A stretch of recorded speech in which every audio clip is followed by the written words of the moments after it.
वो घर से निकले थे कुछ बनने के लिए, अपने सपने पूरे करने के लिए, अपने माँ बाप के सपने पूरे करने के लिए लौटे अर्थी में। एक इमारत जली और उसके साथ जले कितने माँ बाप के सपने, कितने घरों के चिराग। लखनऊ में एक इमारत में लगी आग ने सिर्फ दीवार नहीं जलाई, उसने देश को आईना दिखाया है। आज हम बात करेंगे उस आग की नहीं, उस सिस्टम की जो इसे पैदा करता है। जब कोई इमारत जलती है तो 3 सवाल उठते हैं। पहला, संचालक, क्या उन्होंने सभी नियमों का पालन किया?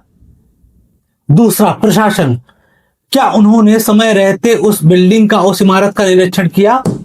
तीसरा, हम सब, क्या हमने अपने बच्चों को उस इमारत में भेजने से पहले जानकारी ली कि वो पूर्णतया सुरक्षित है या नहीं है? जांच होगी, ऐसे केसेस दोबारा होंगे क्योंकि ये होते आए हैं। ये पहला वाकया नहीं है जब भारत में किसी इमारत में आग लगी और बहुत सारे बच्चों की जान गई। आपने इससे पहले देखा होगा कि दिल्ली, मुंबई और कई जगहों पे इमारतों में आग लगी जिससे बहुत सारे बच्चे मृत्यु को प्राप्त हुए। वो अपने सपने लेके निकलते हैं, वो कुछ बनने की ख्वाहिश लेके निकलते हैं, लेकिन आते हैं राख होके। क्या उन बच्चों की जान इतनी सस्ती है?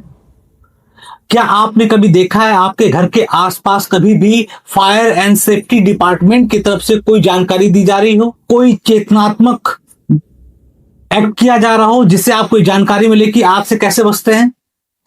अभी हमने कुछ दिनों पहले देखा कि नोएडा और गाजियाबाद की कई सारी सोसाइटियों में बहुत भयंकर आग लगी, लेकिन इस पे हम करते क्या है?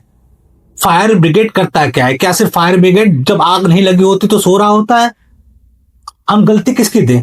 फायर ब्रिगेड की दें, संचालकों की दें या नेताओं की दें? लेकिन इसकी पूर्णतः जिम्मेदारी तो फायर एंड सेफ्टी डिपार्टमेंट की है, तो उंगलियां भी उन्हीं पे उठेंगी। क्या आप ये जानते हैं कि आपके घरों में, आपके सोसाइटियों में, आपके संस्थानों में जितने भी फायर इक्विपमेंट है क्या वो सही चल रहे हैं? क्या उसकी जांच होती है? कितने साल में, कितने दिन में उसका निरीक्षण होता है? क्या आपने कभी फायर एंड सेफ्टी ट्रेनिंग ली है? नहीं ली है। सवाल उठेंगे जब तक न्याय नहीं मिलेगा। भारत सिर्फ अपनी इस लापरवाही की वजह से भारत के जो सपने हैं, जो बच्चे हैं, जो भारत का भविष्य है, उनको ऐसे राख होते हुए नहीं देख सकता। घटनाएं हमेशा दूसरों के साथ नहीं, अपनों के साथ भी हो सकती हैं। इसलिए सुरक्षित रहना और जानकार रहना ये आपका अधिकार है, ये आपकी चेतना पर निर्भर करता है। जान से ज्यादा जरूरी कुछ भी नहीं। जान है तो जहान है, जान है तो ये भारत है, जान है तो हम सब हैं, और जान रहेगी तो हम भारत को एक बार पुनः महान बनाएंगे। इसलिए मैं आपसे निवेदन करता हूं कि आप जहां भी रहें वहां की फायर एंड सेफ्टी सिक्योरिटी की जिम्मेदारी खुद उठाएं, क्योंकि फायर एंड सेफ्टी डिपार्टमेंट पूरे ही भारत में अब नकारा और निकम्मा हो गया है।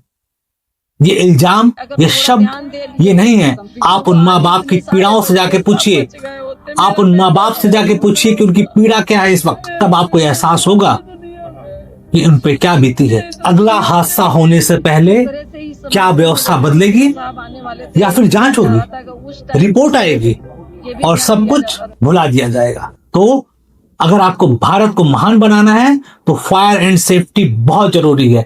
हर घर में, हर जगह, हर संस्थान में, हर विद्यालय में, हर अस्पताल में, हर बिल्डिंगों में इसका एक पैमाना होना चाहिए, इसका एक निरीक्षण होना चाहिए और सालाना मुआयना होना चाहिए ताकि हम सबकी जान बच सके। तो आइए मिलके फायर एंड सेफ्टी को हम अच्छे से समझेंगे और उसके लिए जागरूक होंगे, और तभी हमारा भारत महान होगा। धन्यवाद।